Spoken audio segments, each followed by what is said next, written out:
C'est avec une très grande joie d'entrer dans votre foyer aujourd'hui.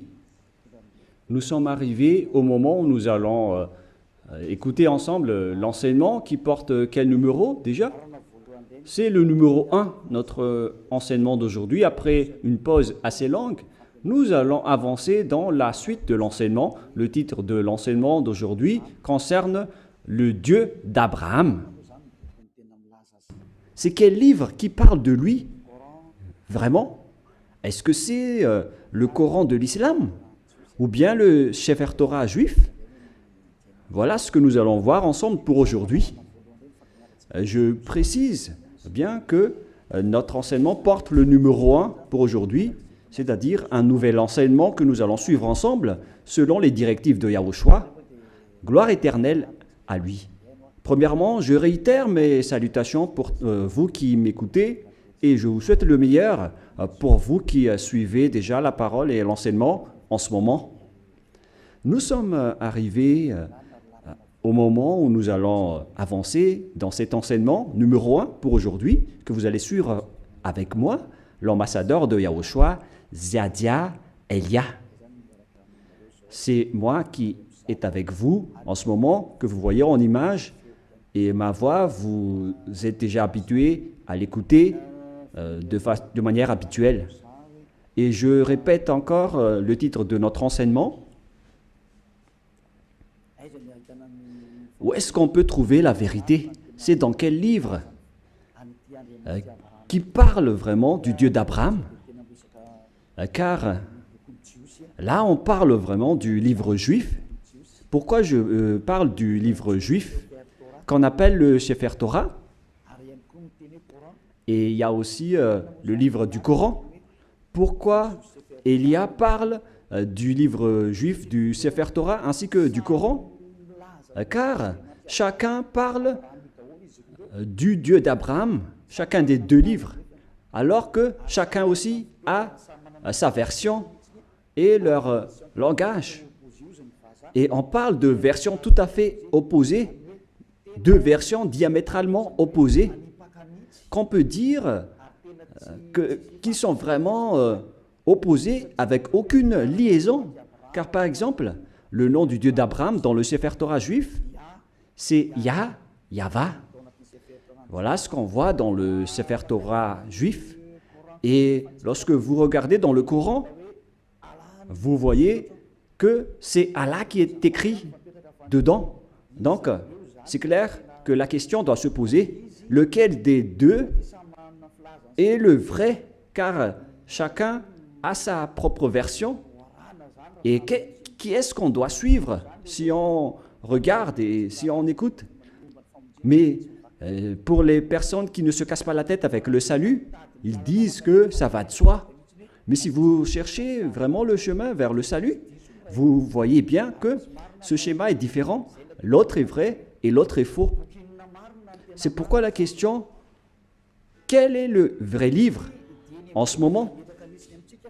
Car dès le commencement, je vais vous préciser, et en même temps, je regarde un peu les téléphones, ainsi que les applications, car je vais lire le Coran à travers une application. Et donc, nous allons d'abord voir que ils reconnaissent bien, quoi déjà? Ils reconnaissent bien l'existence de quoi déjà? Du Sefer Torah. Ils reconnaissent bien l'existence du Sefer Torah, le livre du Coran. Le livre du Sefer Torah, c'est le livre juif. Nous allons d'abord lire cette parole, car si l'on veut faire le rapport avec ces deux paroles qui sont différentes, alors que le Coran reconnaît bien le Sefer Torah juif, le Sefer Torah appartient aux Juifs israéliens. Et le Coran précise bien qu'il reconnaît l'existence du Sefer Torah selon le livre du Coran, Ali Imran 3. Nous allons regarder ensemble Ali Imran 3. Et vous pouvez directement afficher, mais moi en même temps je vais rechercher un peu. Ali Imran 3.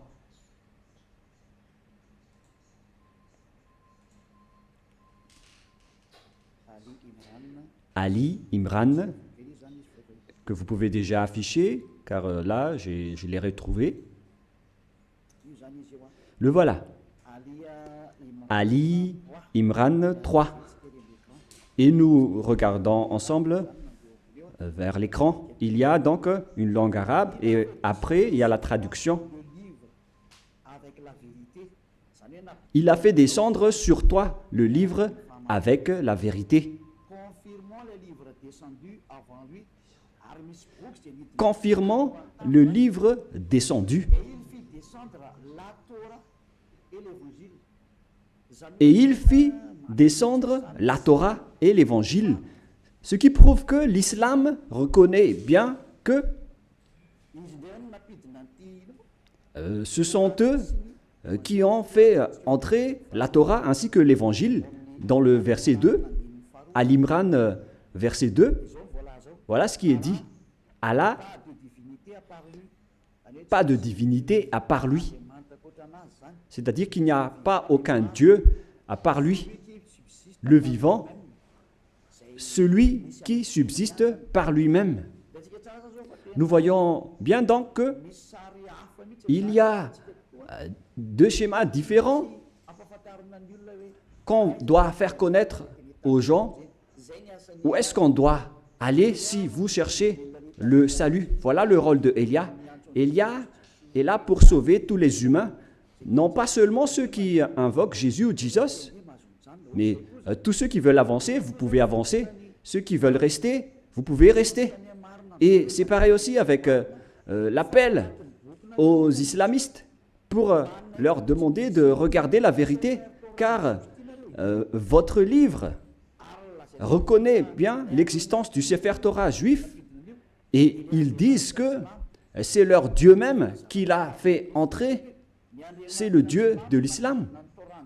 C'est vraiment grandiose ce qu'il dit en disant que c'est le Dieu de l'islam qui a fait entrer le Sefer Torah juif ainsi que l'Évangile, le Nouveau Testament, dans lequel il y a l'histoire du Fils de Dieu qui figure dans la Sainte Écriture juive, que les islamistes ne reconnaissent pas du tout en disant que le Fils de Dieu n'existe pas car Dieu n'a pas du tout enfanté. Voilà notre problème.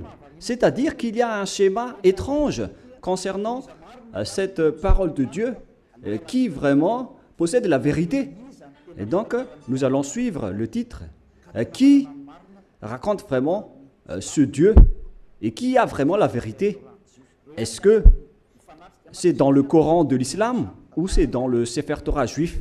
Car ce sont les deux schémas opposants et qu'on doit confronter.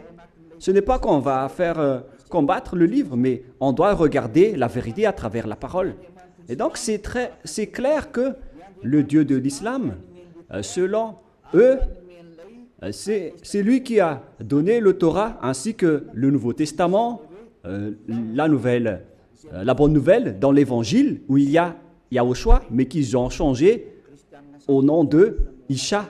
Et les faux chrétiens l'ont changé en Jésus ou Jesus. Et certains nous demandent, est-ce que vous êtes chrétien? Moi, je réponds directement, nous ne sommes pas chrétiens. Car le Christ, plusieurs gens l'ont déjà changé en autre sens. Élia n'est pas chrétien. Élia suit Yahushua qui est l'élu. C'est celui que je suis. Voilà. Mais le Christ, le nom du Christ est déjà détruit. Et nous, on n'entre plus dans ce genre de choses étranges. Mais le vrai, le bien et le pur, c'est de suivre Yahushua, l'élu. Nous allons encore entrer dans ce sujet prochainement. Mais on va dire d'abord que le livre de l'islam reconnaît Yahushua, mais ils ont juste changé son nom en Isha. Nous allons voir ça après. Mais dès le commencement, on voit bien que le Coran, ils reconnaissent bien le Sefer Torah juif. On parle ici du livre du Coran de l'islam. Donc là, c'est clair. Nous allons encore rajouter un autre verset. On va rajouter pour que ça soit bien complet dans vos écrits, nous allons encore lire dans le livre de Al-Maïda, qui s'écrit Al-Maïda. Al-Maïda 44.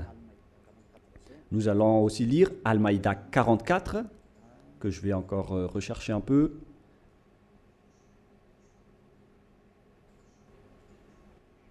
Al-Maïda 44. Al-Maïda 44. C'est-à-dire que c'est écrit en plusieurs paroles que le Torah existe. Mais comment te demanderaient-ils d'être leur juge quand ils ont avec eux la Torah dans laquelle se trouve le jugement d'Allah? C'est-à-dire, ici la parole précise que c'est dans le Torah qu'il y a le jugement de Allah, c'est-à-dire le Dieu de l'islam. Son jugement réside dans le Torah, dans la Torah. Et donc c'est clair à ce sujet-là que la Torah appartient à Allah, ce qui est étrange déjà. Mais qui est le vrai propriétaire de la Torah? Est-ce que c'est Allah ou bien Yahva? Toutes ces questions se posent, car nous voyons tous ensemble que les islamistes disent qu'ils sont les propriétaires de la Torah, d'après ce schéma, car le jugement de Allah pour les humains est dedans. Et bien évidemment, on va juger les humains, et ils disent que c'est dans le Sefer Torah juif. Et puis après cela, ils jettent en jugement, et ces gens-là sont nullement des croyants. Bon, on va laisser ça de côté, mais ici, on voit bien que la parole est très claire en disant que le Dieu Allah Islam est bien dans le Sefer Torah juif, ce qui est déjà étrange. Mais on va voir la vérité. Et malgré cela, nous allons encore regarder d'autres paroles pour bien compléter, pour bien prouver la parole de Élia. Nous allons lire dans Mariam 12. Attendez un peu parce que le livre s'est envolé. Mariam.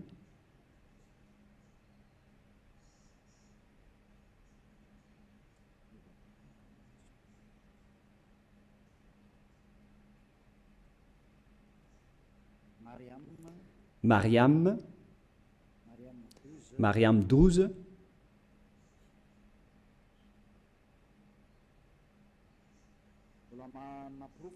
Ce qui, je suis encore en train de donner des preuves. Hein.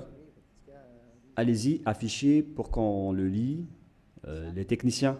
Oh Yahya, tiens fermement au livre, la Torah. Nous lui donnâmes la sagesse alors qu'il était enfant.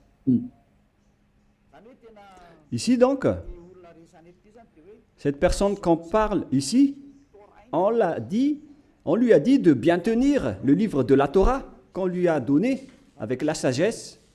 On lui a donné la sagesse dès son enfance.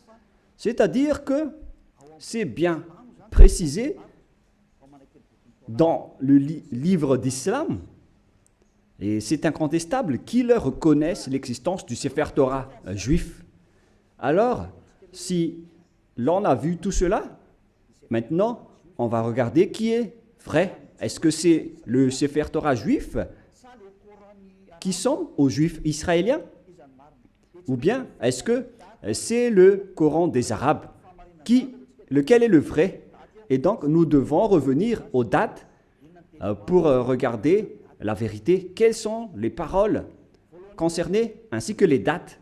Premièrement, la date du Sefer Torah était vers l'année moins 2000. Et d'ailleurs, après, il a été distribué dans le synagogue selon les chercheurs et les historiens de Wikipédia. Vers l'année moins 1000, on a distribué déjà le Sefer Torah dans les synagogues.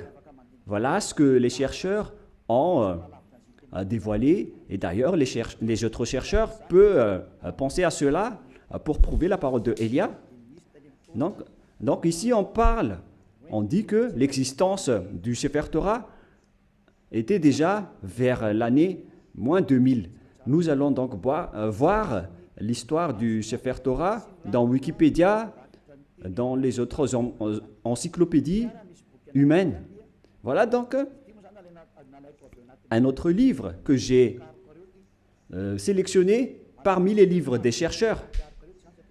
En fait, ils sont plusieurs, ces chercheurs, qui ont sorti cette déclaration que j'ai extrait de leur livre.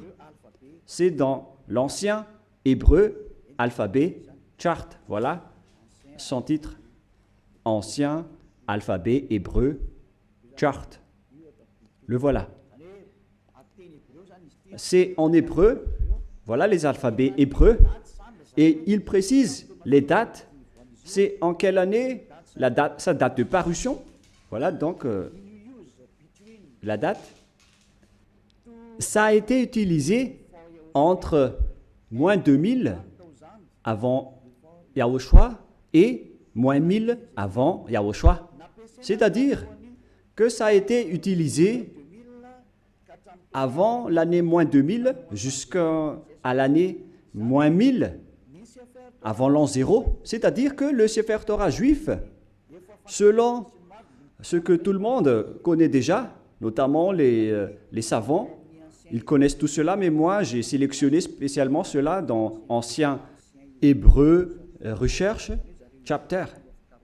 C'est-à-dire que les Hébreux ont fait des recherches avec leurs savants pour sortir cet article que ça a été utilisé vers moins 2000, qu'on a utilisé l'alphabet hébreu, colonne 1 utilisé dans l'ancienne époque, colonne 2 vers moins 1000 jusqu'à moins 100, et colonne 3 utilisée depuis moins 400 jusqu'à plus 100. Voilà donc. Alors, on voit bien que c'était utilisé vers moins 1000 jusqu'à plus 100, mais pas moins 100 pour la deuxième. Ici, on voit clairement que c'est depuis l'année moins 2000 que le Sefer Torah juif a déjà existé. Nous allons encore donner une deuxième preuve, toujours sur Wikipédia. Sur Wikipédia, ils disent, concernant la distribution du Sefer Torah juif, lorsqu'ils l'ont sorti, c'est dans Wikipédia que nous allons le lire. Voilà ce qui est dit dans le don du Sefer Torah. Don du Sefer Torah. C'est où déjà? Voilà. Le don des nouveaux Sefer Torah à la synagogue est souvent l'occasion d'une fête joyeuse avec des chants, danses et prières. Cet usage remonte au premier temple. On parle ici à l'époque où le temple de Jérusalem n'était pas encore détruit, vers 1000 avant Yahushua. Mais le vôtre, ce n'est pas cohérent. Hein? Voilà. C'est-à-dire que ça a déjà existé depuis l'année moins 1000 concernant la distribution du Sefer Torah dans les synagogues. Les synagogues, ce sont des genres de petites églises. Si on compare avec le royaume de Yahushua, ce sont les VP, les petites églises régionales, etc. Et donc, ils ont distribué le Sefer Torah depuis l'année moins 1000 dans les synagogues. C'est-à-dire, c'est depuis une époque ancienne que le Sefer Torah existait déjà. C'est-à-dire vers l'année moins 1000. Et on a déjà vu aussi qu'il a existé depuis moins 2000. Mais sa distribution dans les synagogues, c'était vers l'année moins 1000 avant l'an 0. Donc là, c'est clair et c'est bien prouvé que le Sefer Torah existait déjà avant l'année 0. Et vers l'année moins 1000, on l'a distribué dans les petites synagogues, dans les petites églises. C'est incontestable alors qu'il est très ancien. Et nous allons ensuite regarder concernant le Coran de l'islam. Et si je vous dis tout ça, c'est par amour pour vous les humains, avant votre anéantissement. Elia vous dit de vous retourner. Il n'y a plus rien à faire pour votre terre. Sa destruction est arrivée. Et moi je dis à tous les humains de revenir vers le propriétaire de cette terre qui va être détruit, car vous ne pouvez plus l'empêcher en ce moment, c'est déjà en cours. Et si vous ne, tant que l'histoire ne vous frappe pas, alors sachez, vous tournez. C'est pourquoi ce salut en sauve tout le monde, sans exception, pour que personne ne soit plus trempé. Car les pécheurs ont été tous trempés. Et on est en train de sauver les pécheurs pour que vous ne péchez plus. Et les gens qui sont avec Élia ne pêchent plus. Est-ce que vous ne désirez pas ça? L'objectif de prier, c'est de ne plus pécher. Mais si vous êtes encore pécheur, n'espérez pas d'aller vers le Dieu d'Abraham. Les pécheurs n'iront jamais auprès du Dieu d'Abraham. Vous êtes en train d'être baratiné par les gens. Vous seriez perdu en enfer et dans le lac du feu. Voilà votre finalité. Alors faites bien attention. Et là, maintenant, on va voir à quel moment le Coran de l'islam a existé. Toujours dans le livre du Coran que nous allons prendre sur Wikipédia, date de parution. Le livre de l'islam a été proclamé vers l'année plus 612. Plus 610 jusqu'à 632. Proclamé de 612 jusqu'à 632.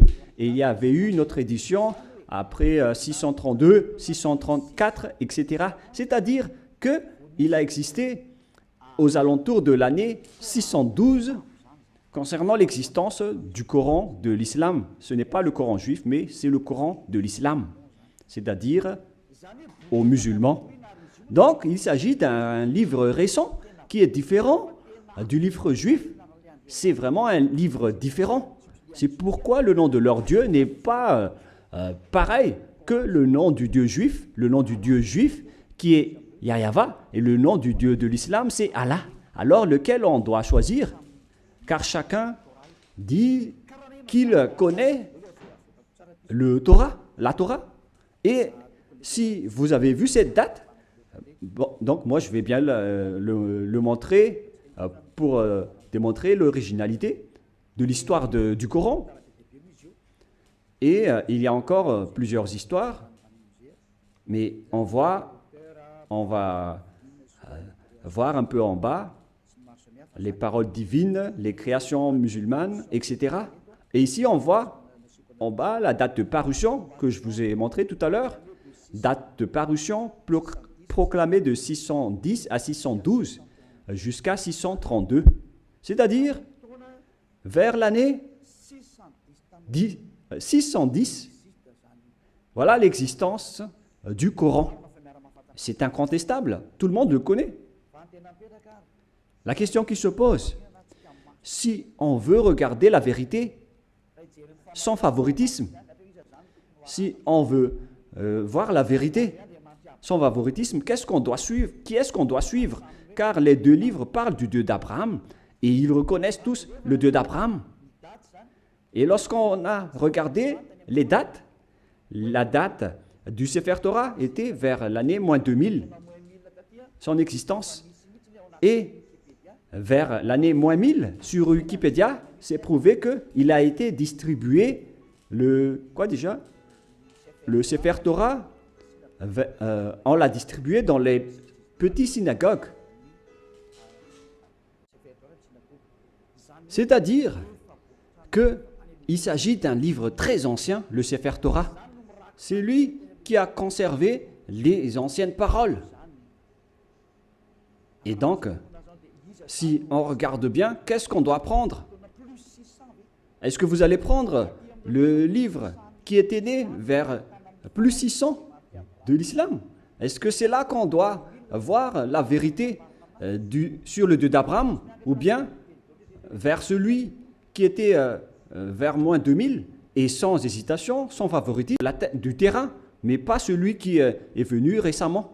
Voilà donc pour prouver la vérité qui est incontestable, même pas un tout petit peu. Voilà la question qui se pose.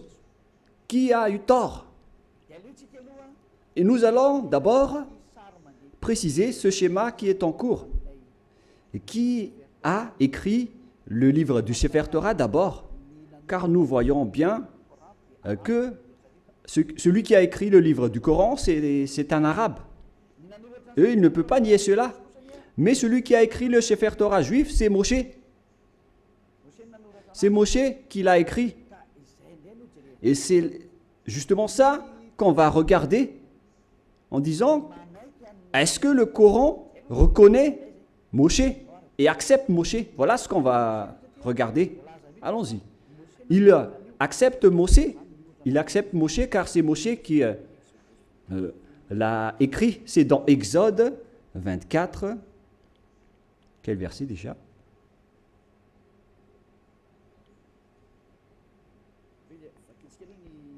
Nous allons d'abord lire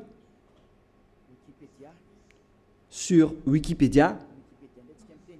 Nous allons lire sur Wikipédia concernant le livre de la Genèse pour voir qui l'a écrit. Nous allons lire le livre de la Genèse sur Wikipédia qui a été écrit par les chercheurs mondiaux. Donc le livre de la Genèse ainsi que les autres livres, qui les ont écrits? L'Exode, et etc. Le livre de la Genèse. Premier livre de la Bible, du Sefer Torah, car c'était des écrits récents, mais anciennement, son appellation juive, c'est le Sefer Torah. Et ça n'a pas changé ce nom juif, mais ce sont les autres nations qui l'ont changé en Bible. On parle ici du Sefer Bereshit, le commencement, ou la Genèse. L'auteur traditionnel, ils l'ont précisé ici que c'est Moïse qui l'a écrit. Et il y a aussi d'autres auteurs avec d'autres remarques concernant d'autres auteurs anonymes. Mais Moshe a donc regroupé les écrits et qui les a conservés dans un seul livre. La raison, c'est que Moshe a reçu l'ordre de les écrire et Moshe les a écrits. Nous allons lire cette histoire dans le livre du Sefer Torah juif, dans le livre d'Exode, chapitre 24. Moshe a eu la parole qu'il devait écrire les paroles de Yahvé. Exode, chapitre 24, verset 4. Ce qui veut dire que l'histoire du livre de la Genèse, de l'Exode, Lévitique, Nombre et Deutéronome, ce sont tous des livres écrits par le grand-père Moshe. Moshe écrivit toutes les paroles de Yahvé. Puis il se leva du bon matin, il bâtit un autel au pied de la montagne et dressa 12 pierres pour les 12 tribus d'Israël. C'est-à-dire que c'est Moshe qui a écrit le Sefer Torah. C'est bien clair dans le verset 4 qui est bien clair. Moshe écrivit toutes les paroles de Yahvé. Personne ne peut plus contester cela en disant que c'est une autre personne qui l'a écrit. Donc l'ancien Sefer Torah, le plus ancien, c'est Moshe qui a écrit tous ces livres selon ce qui est dit dans le Sefer Torah, dans le livre d'Exode, qui est un livre de Moshe. Et nous allons voir maintenant si les islamistes acceptent Moshe. Et si les islamistes acceptent Moshe, alors on ne peut plus nier la vérité sur le Sefer Torah. Directement, le Sefer Torah est vrai et incontestable. Si vous allez encore contester cela, vous avez tort, car si vous acceptez la vérité sur son auteur, alors que son nom figure bien dans le Sefer Torah, il s'appelle Moshe dans le Sefer Torah, mais le Coran de l'islam l'a changé en Mosha. Voilà leur appellation, et tout le monde connaît cela. Et nous allons donc voir s'ils acceptent Moshe dans le Coran de l'islam. Si une fois vous l'acceptez, et nous allons le voir ensemble, alors il faut que vous vous tournez vers la vérité. Voilà la chazesse. Il faut aller vers la vérité. Le rôle de Elia est d'expliquer, de prouver. Si vous ne voulez pas écouter, tant pis pour vous. Mais mon rôle, c'est d'expliquer, de prouver, comme j'ai prouvé aux personnes qui appellent Jésus en disant que vous avez tort. Regardez-vous, vous êtes pécheurs. Et même le livre du Coran précise bien que tous les islamistes sont pécheurs. Et ce qui est pire, c'est qu'ils vont être tous jetés en enfer. Et ils connaissent tout cela. Et ils disent que on va les sélectionner petit à petit de l'enfer après. La question que je vous pose, par quel moyen vous allez quitter l'enfer? Car c'est écrit dans votre livre, ma venue, c'est de sauver les humains, sans exception. Voilà le grand amour. C'est sauver tout le monde. En tant qu'humain, comment vous allez échapper à l'enfer? Par quelle solution? Et ne répondez pas bêtement. Il faut donner une vraie solution. Car dans votre livre, il est également écrit que vous n'avez pas le pouvoir de purifier ou de rendre parfaite une personne. C'est écrit dans votre livre. Vous n'avez pas le pouvoir de changer une personne en une personne vraie et parfaite. Alors, comment vous allez échapper à l'enfer? La question qui se pose. Après votre mort, vous irez en enfer et comment vous allez quitter cette zone? C'est vraiment pire. Hein? Je ne sais pas si vous avez déjà entendu cela, mais lorsqu'on discute avec les gens, ils acceptent que c'est vrai. Et lorsqu'on les pose la question, comment vous allez échapper à cela? Et après, ils donnent des réponses bêtes. Si vous êtes en enfer, alors vous êtes méchant, vous êtes puni. C'est là que les adultères, les voleurs, les idolâtres, ils vont être jetés en enfer et dans le lac de feu et de soufre. Mais dans le livre de Sefer Torah juif, il est dit que si quelqu'un est jeté là-bas, il ne pourrait plus y échapper. Souvenez-vous bien de cela. Donc, on va voir maintenant que est-ce que le Coran accepte Moshe ou Moïse pour les catholiques romains et les protestants. Pour les protestants, Moshe. Pour le Sefer Torah original, c'est Moshe. Et pour le Coran de l'islam, c'est Mosha, mais c'est le même. Nous allons donc chercher cette parole.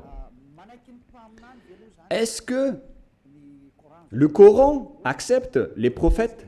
Voilà ce qu'on va lire en premier. Et nous allons bien lire que les islamistes acceptent les prophètes dans le livre d'Al-Baqarah 39. Nous allons devoir préciser un peu la recherche sur Al-Baqarah 39. Veuillez patienter un tout petit peu car je suis en train de rechercher. Al-Baqarah.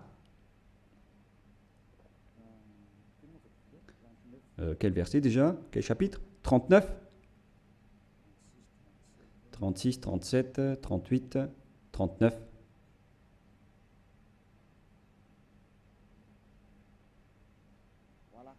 Voilà. Al-Baqarah 39. Le voilà.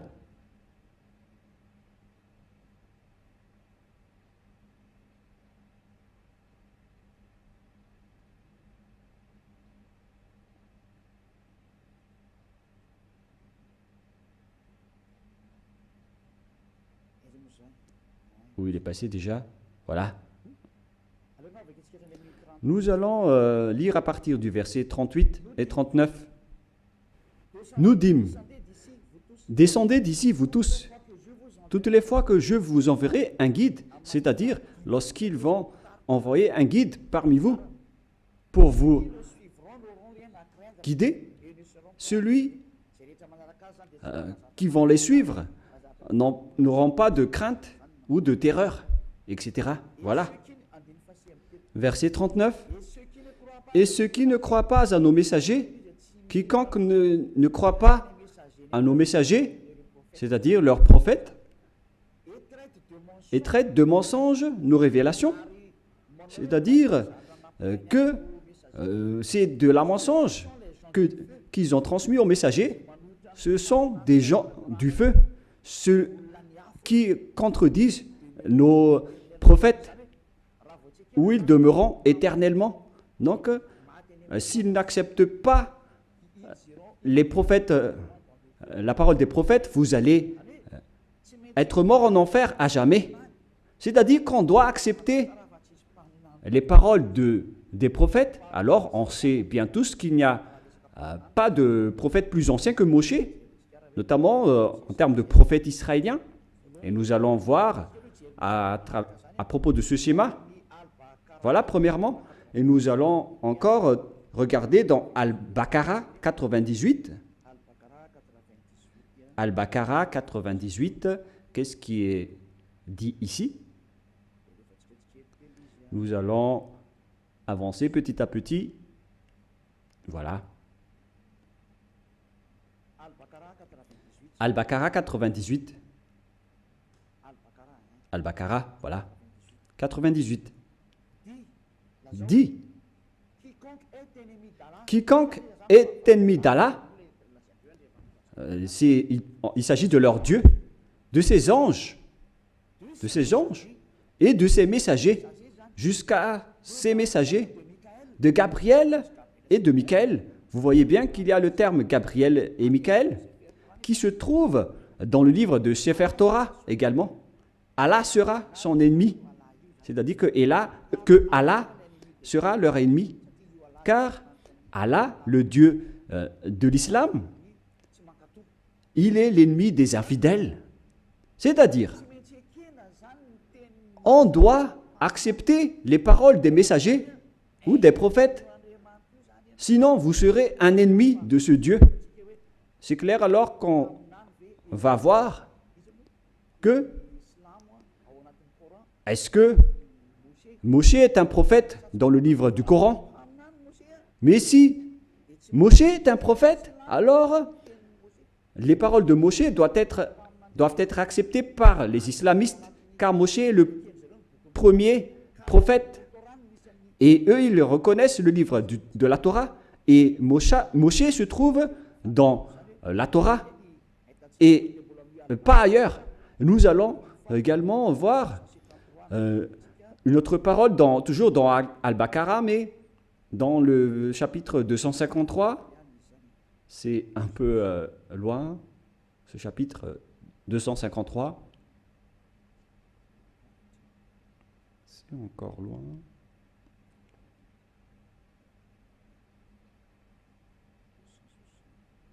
« 260, nous allons revenir un peu, nous allons un peu trop loin. Là, on est en train de trop rechercher. 200 et combien? J'ai dit déjà? «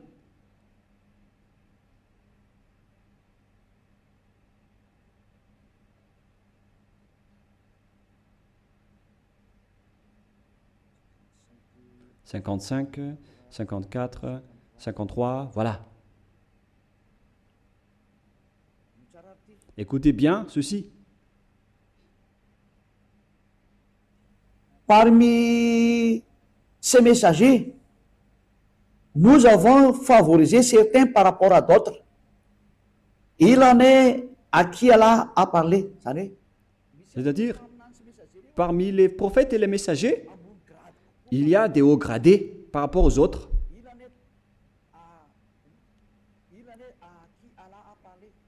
Il en est à qui Allah a parlé. Et il en a élevé d'autres en grade, qui ont été promus en grade. Ils disent Jésus ici, mais à vrai dire, c'est Yahushua. Vous voyez le changement des noms. Et les islamistes parlent de Isha. Donc, Yahushua, fils de Marie ou de Maria. Nous avons la preuve que Yahushua a le Saint-Esprit. C'est dit dans le livre du Coran. Et il est exceptionnel comparé aux autres prophètes. Et si Allah a voulu qu'ils se s'entretuer, etc., mais nous allons en rester là. Mais ce qu'on précise ici, c'est qu'il y a des prophètes haut gradés parmi les autres prophètes, y compris Yahushua, le fils de Maria. C'est bien dit dans le livre du Coran, de l'islam. C'est-à-dire que face à cette parole, le livre du Coran précise bien que ils acceptent bien que Yahushua, qui a été enfanté par Maria, a bien le Saint-Esprit. Et ils ont dit qu'ils ont bien la preuve qu'on lui a bien donné le Saint-Esprit. On lui a confirmé le Saint-Esprit. Et c'est Allah qui a dit cela selon eux. Alors ici, c'est précisé qu'on doit écouter les paroles des prophètes. Alors, maintenant, nous allons lire comment ils acceptent Moshe, Moïse ou Mosha. Est-ce qu'ils acceptent Moshe? Dans le livre d'Al-Imran, est-ce qu'ils acceptent Moshe? Voilà ce qu'on va terminer ceci pour aujourd'hui. Est-ce que le Coran de l'islam accepte Moshe? Parce que s'ils acceptent, face à toutes ces paroles, donc c'est clair que c'est le Sefer Torah juif qui est vrai et le Coran est faux, d'après tout ce qu'on a dit. J'ai donné des preuves. Hein. Je n'ai pas seulement donné des paroles du Sefer Torah, mais j'ai également donné des paroles du Coran. Comme ça, vous voyez bien que je n'ai pas fait du favoritisme, car chacun a dit sa version et à vous de connaître lequel doit-on suivre. Et donc, le livre de Al-Miran 84 précise aussi, et je précise aussi que c'est de l'amour, tout ce que je suis en train de vous parler, pour que vous ne soyez pas jetés en enfer, au cas où vous allez être en difficulté avec le danger que vous allez subir. J'ai dit Al-Imran 84, voilà. Allons-y. Dit Al-Imran 84. Nous croyons en Allah, à ce qu'on a fait descendre sur nous. On parle ici des islamistes. À ce qu'on a fait descendre sur Abraham, en Ismaël, en Isaac. Tous ces noms figurent dans le livre du Sefer Torah, hein, en Jacob et sa tribu. On voit bien l'histoire de cette tribu dans le livre du Sefer Torah juif et de ce qui a été porté par Moïse. Moïse, et donc ici c'est le porte-parole et le prophète, et on va dire Yahushua directement. Et ici donc, on précise bien que les islamistes croient à tous les prophètes jusqu'à Jésus, Isha, c'est-à-dire Yahushua, en vrai. Depuis Moshe ou Moïse, ils acceptent tous les prophètes. C'est clair alors que le Coran ne peut pas dire qu'il nie Moshe. C'est pas vrai. On le nie carrément, car nous l'avons bien tous vu ensemble. Élia n'a rien inventé. Élia n'a rien inventé. C'est le salut. Le danger arrive sur votre terre. C'est le devoir de Élia de vous sauver. Mais si vous ne voulez pas être sauvé, vous avez déjà écouté, tant pis pour vous, mais j'espère que vous allez être sauvés. Nous allons encore voir une autre parole dans Mariam 51, où se trouve le livre de Mariam 51.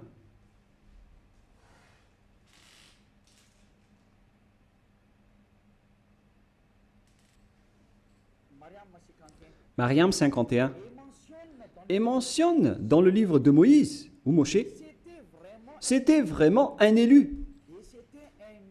Et c'était un messager. Et un prophète. Les islamistes exigent bien et précisent qu'il faut bien marquer que Moïse ou Moshe, c'était vraiment un élu.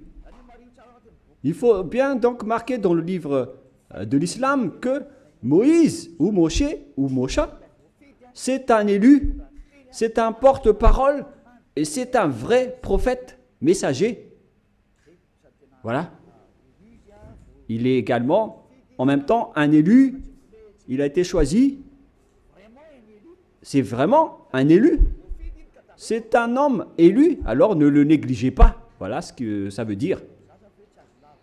Vous voyez maintenant que les islamistes ne doivent plus nier. Car c'est bien dans leur Coran la vérité de Moshe. Et qu'est-ce que Moshe a dit? Car c'est Moshe qui va nous dire que c'est lui qui a écrit le livre de la Genèse. Nous allons aussi voir cette parole. Donc c'est clair que vous ne devez plus nier cela en disant qu'il y a des fausses paroles. Pourquoi vous allez contredire la parole de Moshe? Car la parole de Moshe est vraie et ça a déjà existé vers moins 1500. Comment vous allez encore pouvoir le nier? Vous voyez bien que c'est impossible.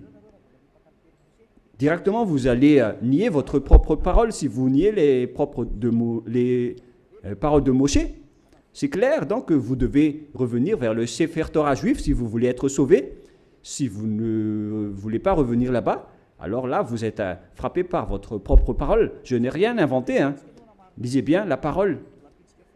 Il faut que nous allons encore rajouter une autre parole pour prouver dans Al-Baqarah 51. Al-Baqarah 51, nous allons lire.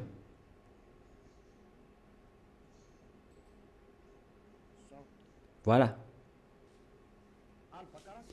Al-Baqarah 51. Et rappelez-vous, lorsque nous donnâmes rendez-vous à Moïse pendant 48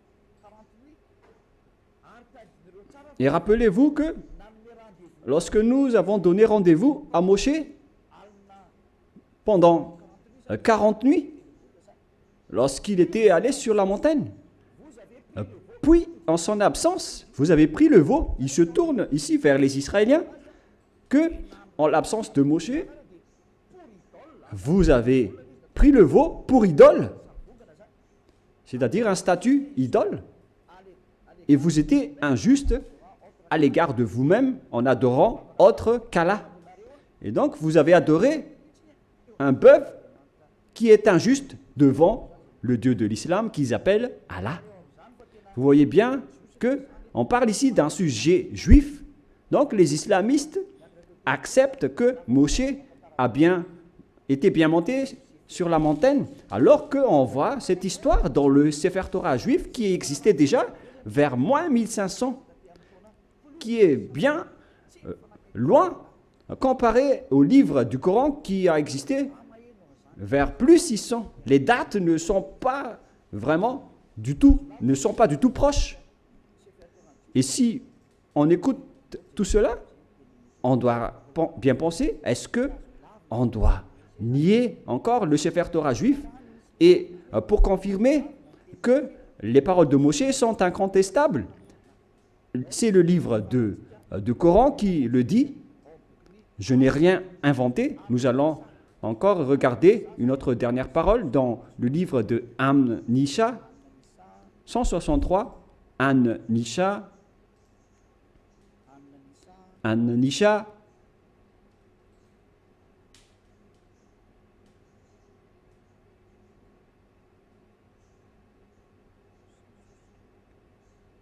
162.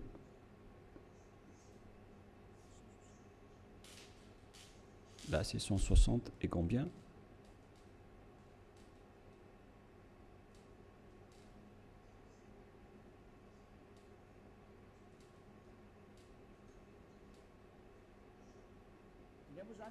Ici, donc, tous les prophètes sont concernés. Nous t'avons fait une révélation. Comme film à Noé, nous t'avons fait une révélation, comme à l'époque de Noé. Noé, on sait tous qu'il existe dans le Sefer Torah juif, à tous les prophètes, nous allons faire une révélation en Abraham, en Ismaël, à Isaac, en Jacob, ainsi qu'à toutes les tribus, jusqu'à Yahushua, Job, Jonah, Aaron, jusqu'à Solomon. Et nous avons donné le Zabour à David. Le Zabour, c'est le livre de psaumes. C'est-à-dire que même le Coran de l'islam reconnaît et accepte le Zabour ou psaume. Z-A-B-O-U-R. Les islamistes acceptent le livre de Solomon, le livre d'Aaron, le livre de Jonas, prophète, le livre de Job, le livre de Yahushua. Alors que toutes ces histoires, on les voit dans le Sefer Torah juif vers l'année moins 2000, jusqu'à moins 1500. On a vu jusqu'à moins 1000. On a vu toute cette histoire. Donc, le Coran de l'islam accepte le Sefer Torah juif. Qu'est-ce qui est dit par le grand prophète dedans? L'élu qui n'est autre que Moshe. Moshe a dit que c'est moi qui a écrit le livre du Sefer Torah. Et nous allons revenir à ce que je vous ai donné tout à l'heure dans Exode 24, 4. Moshe dit ici dans Exode 24, 4. Moshe écrivit toutes les paroles de Yahva. Celui qui est invoqué par Moshe dans le Sefer Torah, c'est Yahva, mais pas Allah. Voilà une première erreur. Car Moshe existait déjà vers l'année 1500, qui est déjà très ancien. Je n'ai pas encore donné la date de naissance et d'apparition de Moshe.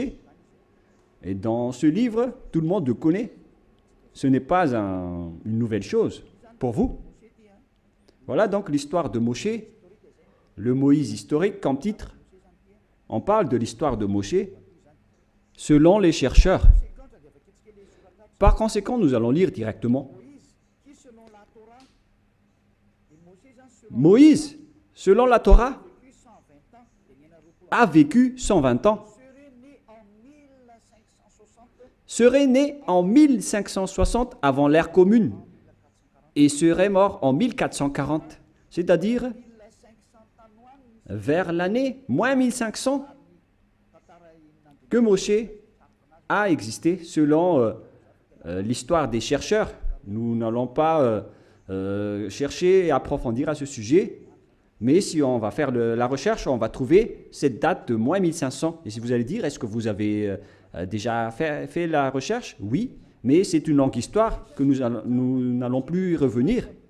Mais là, on voit bien que Moshe était déjà né avant tous les prophètes arabes, car selon eux, c'est dans le Sefer Torah que tout a été dit.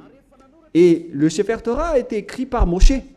Et lorsque Moshe l'a écrit, il a dit, vous ne pouvez pas ajouter ou retrancher les paroles. Faites attention car ce sont les ordonnances de votre Dieu, le Dieu des Juifs. Et le Dieu de Moshe, il a bien expliqué que le Dieu de Moshe, vers moins 1500, et le Dieu d'Abraham, vers moins 2000, c'est bien clair que leur Dieu, c'est Yahva, qui est écrit dans le Sefer Torah. Nous allons donc lire la parole de Dieu, la parole de Moshe, dans le Sefer Torah juif, qui a dit qu'il ne faut pas ajouter ou retrancher les paroles. Deutéronome 4.2, c'est un livre de Moshe. Et Moshe est l'élu, le prophète et le messager. Alors il ne faut pas s'opposer aux paroles de Moshe. Nous allons lire Deutéronome 4, Deutéronome chapitre 4, excusez-moi, versets 1 et 2. Maintenant, Israël, écoute les lois et les ordonnances que je vous enseigne. Mettez-les-en en pratique. On a fait porter la parole à Moshe, venant du cher père Yahva.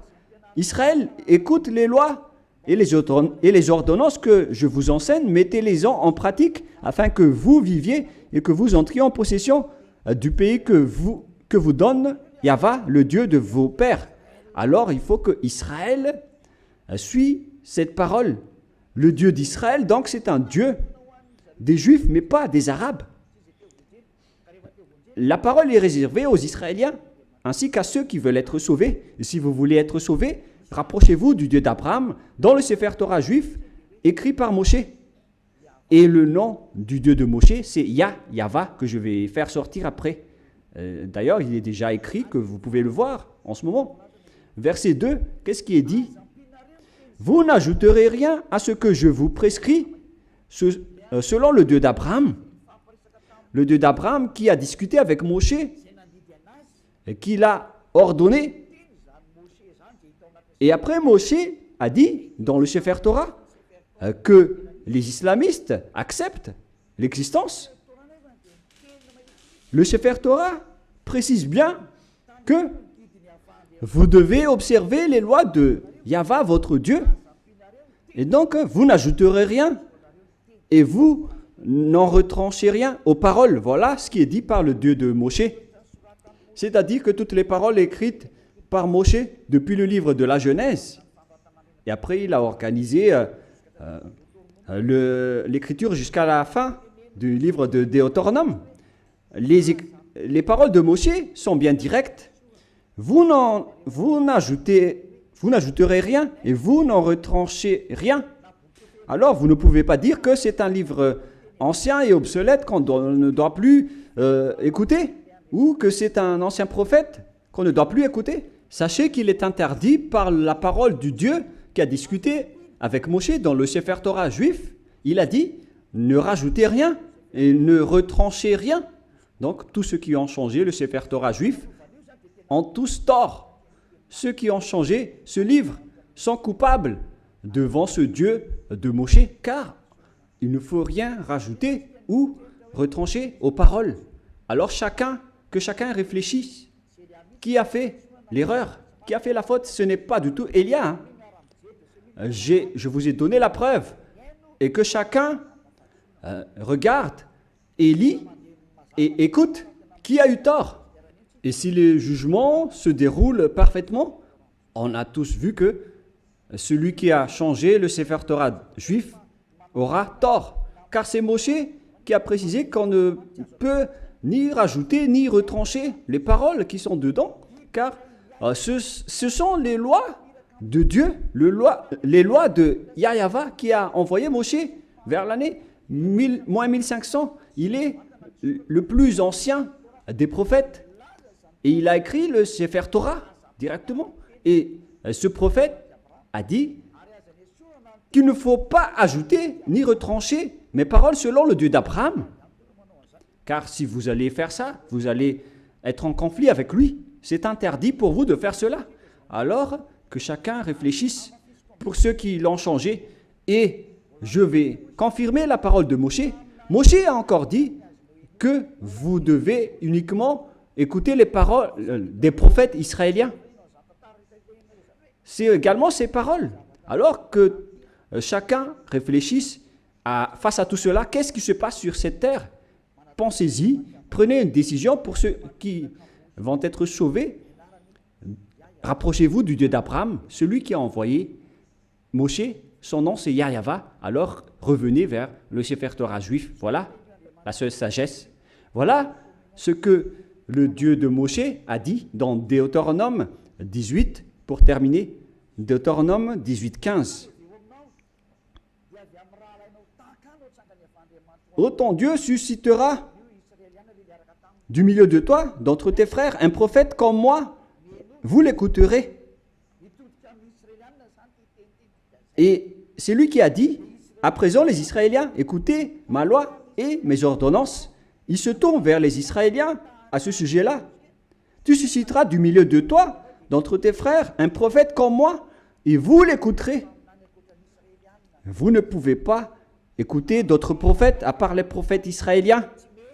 Si vous écoutez d'autres prophètes, alors c'est injuste. Quels que soient les autres prophètes, c'est Moshe qui le nie. Et c'est le Dieu de Moshe qui l'a dit.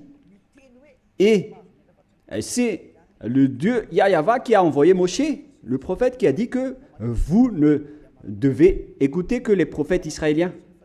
Pour terminer, nous allons lire le verset 18 et 19. Deutéronome 18, 18, 19. « Je leur susciterai du milieu de toi, de leurs frères, un prophète comme toi. Je mettrai mes paroles dans sa bouche et il leur dira tout ce que je lui commanderai. Et si quelqu'un n'écoute pas mes paroles qu'il dira en mon nom, c'est moi qui lui en demanderai compte. » Selon ce Dieu d'Abraham, c'est le Dieu d'Abraham qui a déclaré que quiconque n'écoute pas ma parole, je vais les juger. Qu'est-ce qu'il a dit? Vous devez uniquement écouter les prophètes israéliens. S'ils ne sont pas israéliens, alors c'est pas correct. Selon le Dieu d'Abraham, il a dit que vous devez écouter les prophètes israéliens. Et le prophète israélien qui a écrit cela, c'est Moshe, que vous acceptez dans le livre de Coran. Le Coran accepte précisément qu'il est accepté en tant que prophète, messager et élu. Donc, si vous niez Moshe, ce Dieu d'Abraham va vous juger. Et nous allons terminer avec le nom du Dieu d'Abraham. Son nom, c'est Yahva. Nous allons lire dans le livre de l'Exode pour terminer. Et après, que chacun réfléchisse sur cette grande bonté, car c'est un salut pour vous. Nous sommes arrivés pour vous sauver. Le sage voit le danger et se cache, mais le fou avance et regrette. Exode 15, 2. Yahva est ma force et le sujet de mes louanges. C'est lui qui m'a sauvé. Il est mon Dieu, je le célébrerai. Il est le Dieu de mon Père. Je l'exalterai. Yahva est un vaillant guerrier. Yahva est son nom. Donc, le nom de ce Dieu dans le Sefer Torah, c'est Yahva. D'ailleurs, nous avons le Sefer Torah que nous allons montrer pour terminer dans Exode 15, 2.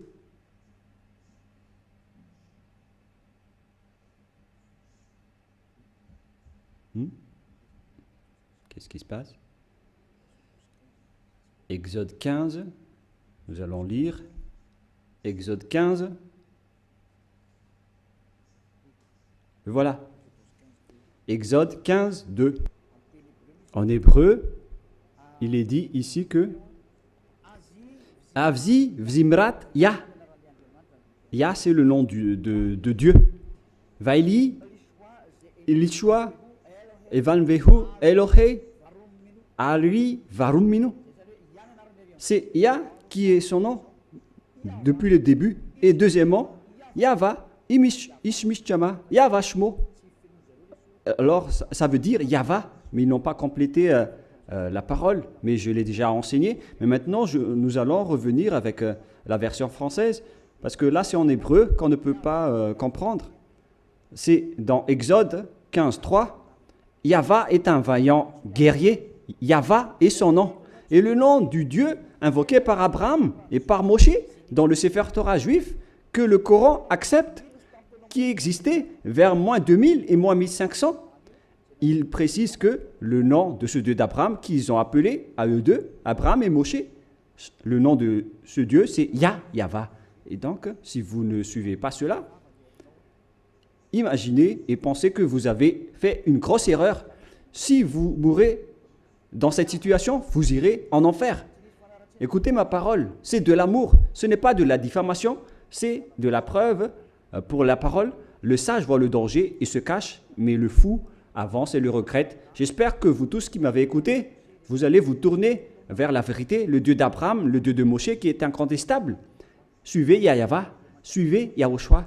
Écoutez la parole du Dieu d'Abraham dans le Sefer Torah juif pour votre sagesse. Nous allons prier ensemble. Merci infiniment, Père Yahva, pour toutes ces paroles. J'ai fait connaître à tout le monde entier ta vérité. Je les ai donné la preuve concernant ta vérité, ainsi que l'injustice que les gens ont pratiquée jusqu'à maintenant. Et il te demande d'ouvrir la raison des gens pour qu'ils se repentissent et pour être guéris. Montre-nous ta gloire et ta bonté, Père Yahva, car c'est le moment de donner la vérité. C'est la dernière heure, le dernier moment pour faire revenir la raison des gens, pour se tourner vers toi. Le sage voit le danger et se cache, mais le fou avance et le regrette. Père Yahva, la gloire éternelle est uniquement à toi. On va faire revenir vers toi ta gloire, ton respect et ta vérité. Voilà la mission que tu as confiée à Elia. Gloire éternelle à toi, Père Yahva. Et au nom de toi, Yahushua. Alléluia. Amen. Je vous souhaite à tous d'être bénis par Yahushua et à notre prochain rendez-vous. Au revoir.